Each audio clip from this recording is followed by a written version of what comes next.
আসসালামু আলাইকুম প্রিয় দর্শক, একটা প্রশ্ন ইদানিং আমার কাছে অনেকেই করছেন। আমার কাছেই করছেন এই কারণে যে আমি একটা বিশেষণ ব্যবহার করছিলাম শেখ হাসিনার কর্মকাণ্ড নিয়ে। সেই বিশেষণটা ওনাদের পছন্দ হচ্ছে না বলেই ওনারা এই প্রশ্নটা আমাকে বারবার করছেন। বিষয়টা হচ্ছে যে আমি যখনই গত কয়েক মাসে এই সরকার পতনের পর, হাসিনা সরকারের পতনের পর, আমি একটা কথা বলি বারবার যে হাসিনা প্রসঙ্গে যখনই আসে, শেখ হাসিনা প্রসঙ্গে আমি বলি যে উনি দেশ ছেড়ে পালিয়ে গেছেন। এই যে পালিয়ে যাওয়ার শব্দটা, এই শব্দটা অনেকেই পছন্দ করছেন না এবং তারা বলছেন যে আসলে কি শেখ হাসিনা পালিয়ে গেছেন। এ ধরনের অনেক কমেন্ট আমি পেয়েছি আমার বিভিন্ন কন্টেন্টে।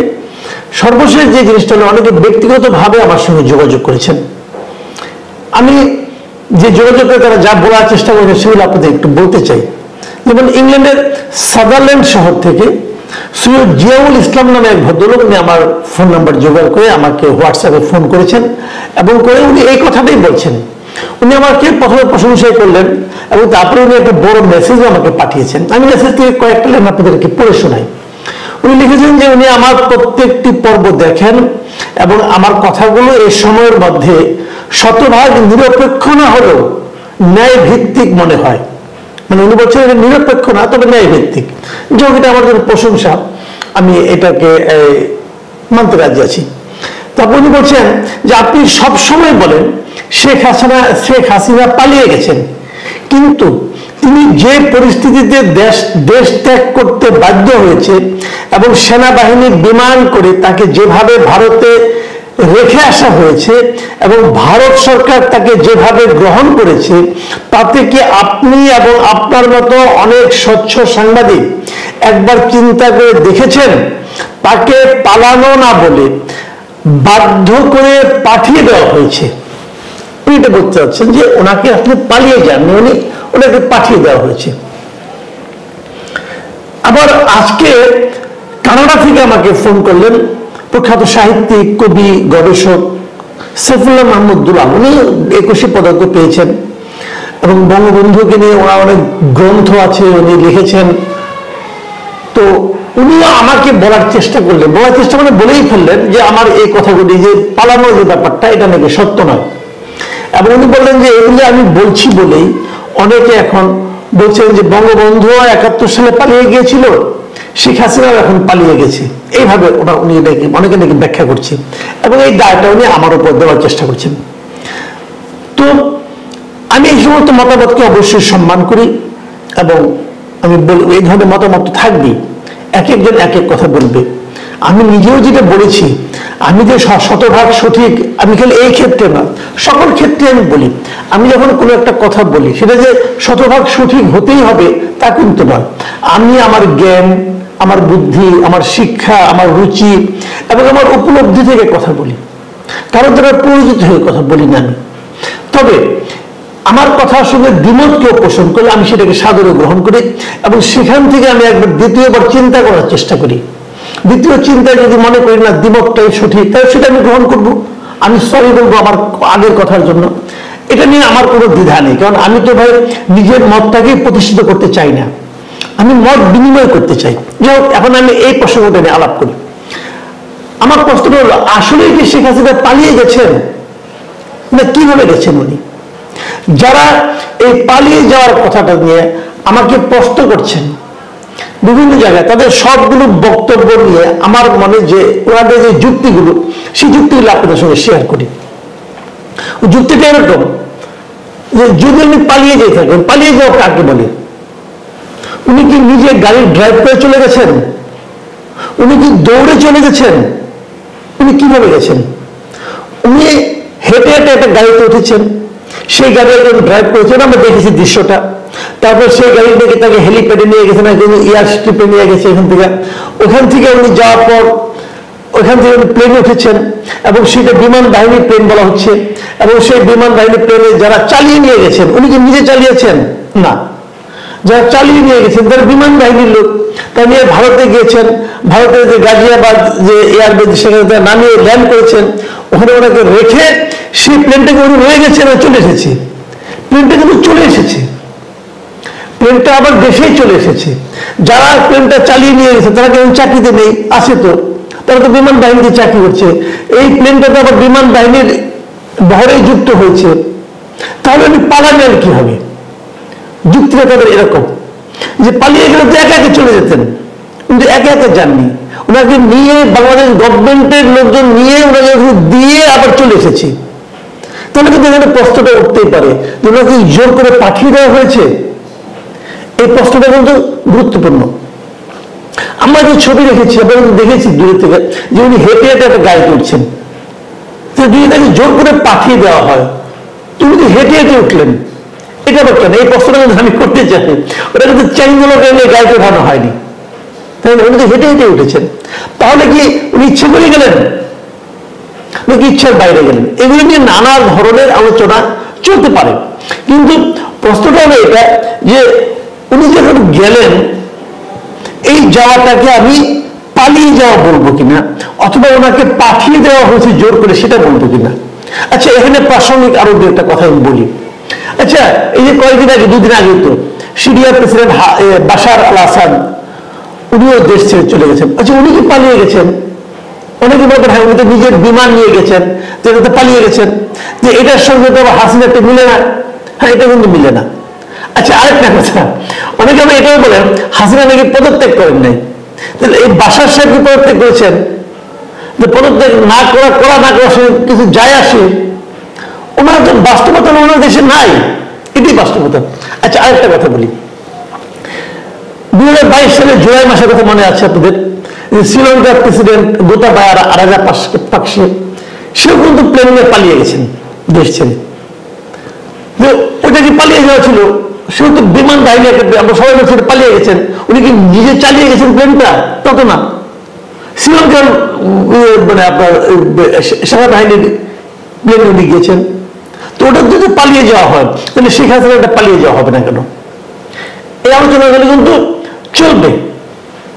এই আলোচনা শেষ কোথায় আমি জানি না, কিন্তু আরেকটা প্রশ্ন বলি, যখন কেউ পালিয়ে যায় তখন তারা খুঁজে পাওয়া যায় না, পালিয়ে কোথায় গেছে কেউ জানে না। যেমন বাসার কোথায় গেছে এখনো কেউ জানে না, কিন্তু দেশ ছেড়ে পালালেন যদি আমি বলি, তো দেশ ছেড়ে ভেগে গেলেন, সেটা কি শেখ হাসিনার জন্য প্রযোজ্য নয়? আবার ধরুন শেখ হাসিনা যদি পালিয়েই থাকেন তাহলে ভারতে আছেন, তাহলে ভারতে ওনাকে দেখা যাচ্ছে কোথাও? কেউ কি ভারতে ওনাকে দেখছেন? উনি কি প্রকাশ্যে বের হচ্ছেন? কেন হচ্ছেন না? বলা হচ্ছে ওনাকে নিরাপত্তা দেওয়া হয়েছে, নিরাপত্তা জনিত কারণে উনি বের হচ্ছেন না। তো নিরাপত্তা তো ভারতের অনেক লোককে ভারত দেয়, ভারতের সরকারের অনেক গুরুত্বপূর্ণ লোককে পূর্ণাঙ্গ নিরাপত্তা দেওয়া হয়, তো তারা কি ওপেন ঘুরে বেড়ান না? ঘুরে বেড়ান। তো সেখানে নিরাপত্তা জনিত হুমকিটা কোথায়? উনি কোথাও যাচ্ছেন না কেন? উনি কোনো সভা সেমিনারে যাচ্ছেন, ভারত সরকারের কোনো অনুষ্ঠানে উনি জয়েন করছেন? তাও তো করছেন না। উনার বোন শেখ রেহানা উনি বা কোথাও, মানে উনি বা কোথায়? তাকেও তো দেখা যাচ্ছে না কোথাও। তাহলে ওনাদেরকে কিন্তু বন্দি করে রাখা হয়েছে? ভারতকে শেখ হাসিনা এবং শেখ রেহানাকে বন্দি করে রেখেছে? সেটা কিন্তু হতে পারে, আবার নাও হতে পারে। তারা আশ্রয় দিয়েছে, আশ্রয়প্রাপ্ত ব্যক্তিকে সারাক্ষণ ঘরের মধ্যে থাকে? এই সমস্ত প্রশ্ন কিন্তু গুরুত্বপূর্ণ। এবং তারা যদি বলে তারা যে কোথায় আছে স্পষ্ট করে, তারা কি কেউ জানে? যদি কেউ না জানে, কেন জানে না? এটাকে ভারত সরকারই জানাচ্ছে না, নাকি শেখ হাসিনা বা তার বোর্ড তারাই বলছে যে আমরা কোথায় আছি কাউকে জানাবেন না, আমরা লুকিয়ে থাকতে চাই? সেটাও তো হতে পারে। আগে শেখ হাসিনা যারা মন্ত্রী ছিলেন, বিভিন্ন জায়গায় খুব গুরুত্বপূর্ণ মন্ত্রী ছিলেন, প্রচুর অর্থ মানে কামাই করেছেন, তারা কোথায়? তারা কি পালিয়ে গেছেন নাকি তাদেরও জোর করে বের করে দেওয়া হয়েছে? এটা বুঝতে পারছি না। একটা মন্ত্রিসভার যদি সবাই পালিয়ে যায় তাহলে শেখ হাসিনা যেন এটা ভিন্ন হবে কেন? আওয়ামী লীগ কি কেবল শেখ হাসিনা, আর কেউ নাই? তো তাদেরকে কি হয়েছে? মানলাম ওনাদের কথা যে শেখ হাসিনাকে জোর করে পাঠিয়ে দেওয়া হয়েছে, মানলাম। অন্য মন্ত্রীদেরকে তারা কি করছেন? তাদেরকে জোর করে পাঠিয়ে দেওয়া হয়েছে নাকি তারা পালিয়ে গেছেন? এই প্রশ্নগুলো জবাব আপনারা খুঁজেন। আমি জানি না কোনটা কি, বাট এটা খুঁজতে হবে, এটা খুঁজেন। আপনাদের মনে আছে যে তারেক রহমানের বিরুদ্ধে যখন বিভিন্ন মামলা চলছিল, তো শেখ হাসিনা প্রায় বলতে উনি এসে আসে না কেন, দেশে এসে মামলা মুখোমুখি হোক। এখন যদি কেউ বলে যে শেখ হাসিনার বিরুদ্ধে যে মামলাগুলো হচ্ছে, শেখ হাসিনা দেশে আসেন না কেন, মামলা মুখোমুখি হোক, হয় না কেন? তখন উনি যে ভঙ্গিতে বলেছিলেন, আমি যদি সেই ভঙ্গিতে ওনাকেও বলি তো উনি আসেন না কেন? উনি যদি না আসেন তো তারেক রহমানের না আসাটা জাস্টিফাইড ছিল, বলেন কেন ছিল না? একই তো কথা। উনি যদি মনে করেন উনি এখন আসলে ওনাকে মেরে ফেলা হবে অথবা উনি সুবিচার পাবেন না, তো তারেক রহমান তো বলতে তখন ওই কথা বলছে উনি সুবিচার পাবেন না। তাহলে আপনারা কি বিচার ব্যবস্থা ক্রিয়েট করেন গত 15 বছরে, যে বিচার ব্যবস্থায় ক্ষমতার বাইরে যারা থাকে তারা সুবিচার পায় না? এই বিচার ব্যবস্থা তো আপনি প্রতিষ্ঠা করছেন এবং আপনি বড় বড় ভাবে বলছেন যে বিচার বিভাগ স্বাধীন। তাহলে কি হলো? আপনি আসেন না কেন? আপনার বিরুদ্ধে গণহত্যার মামলা আছে, আপনার বিরুদ্ধে বিপুল পরিমাণ অর্থ যারা লুটপাট করেছে তাদেরকে মদত দেওয়া, তাদেরকে আপনার অনুমোদন দেওয়া, তাদেরকে প্রশ্রয় দেওয়ার অভিযোগ আছে। তো এগুলো বিচার হোক, আপনার বিচার বিভাগ দেখেন রাজস্বে। তাহলে আপনি আসবেন না, তাহলে আসবেন না কেন? তো কোথায় আছেন কেউ জানবে না, আপনি দেখা দেবেন না। তাহলে যদি বলি আপনি পালিয়ে গেছেন, পালিয়ে আছেন, তাহলে ভাই মন খারাপ করার কি আছে? এটা হতে পারে। আমি মনে করি এই বিতর্কটা থাকবে, আমি এই বিতর্কগুলোর সমাধানে কিন্তু আমি যাচ্ছি না, আমি কেবল প্রশ্নগুলি করলাম। প্রিয় দর্শক, আপনারা ভাবুন, শেখ হাসিনা কি পালিয়ে গেছেন নাকি তাকে জোর করে পাঠিয়ে দেওয়া হয়েছে? যদি জোর করে পাঠিয়ে দেওয়া হয়, কে পাঠালো? আপনি ইংলিশ সরকারকে দোষ দিতে পারবেন না। শেখ হাসিনা চলে গেছে 5 তারিখে, ইংলিশ সরকার দায়িত্ব নিয়েছেন 8 তারিখে, মাঝখানে 3 দিন তো কোনো সরকারই ছিল না। তাহলে ইংলিশ সরকারকে আপনি দোষ দিবেন কিভাবে? তাও পারবেন না। তো তাকে কে পাঠিয়ে দিল? আর্মি পাঠিয়ে দিয়েছে? তাহলে এখানে কি কোনো আর্মির কোনো সেনা অভ্যুত্থান হয়েছে? তাও তো হয়নি, তাও তো হয়নি। এখন যদি কেউ বলে যে না, শেখ হাসিনা আর্মিকে রিকোয়েস্ট করেছে যে প্লিজ আমাকে একটা সেফ এক্সিট তোমরা করে দাও, সেটাও তো হতে পারে। ওই সময় তখন আমিও ছিলাম না, আপনিও ছিলেন না, আমরা জানি না কি হয়েছে। তো ওটার মধ্যে একটা সম্ভাবনা আছে। আসলে কি ঘটেছে? কল্পিত চরিত্র, কল্পিত ব্যাখ্যা দেওয়ার কোনো দরকার নাই। কাপুরুষকে বীর পুরুষ বানানো যেমন যায় না, বীর পুরুষকেও কাপুরুষ বানানো যায় না। উনি কি বীর নাকি ভীতু, নাকি ব্যক্তিগত স্বার্থের কথা উনি চিন্তা করেন, নিজের সুবিধার কথা চিন্তা করে ভেগেছেন, নাকি জোর করে ভাগিয়ে দেওয়া হয়েছে? এই বিতর্কের আমি মনে করি আরো কতদিন চলবে, চলুক, কোনো সমস্যা নাই। আমরা আলোচনার মাধ্যমে, বিতর্কের মাধ্যমে আমরা একটা সমাধান পেতে পারি, সেই সমাধানের আশায় আমরা থাকবো।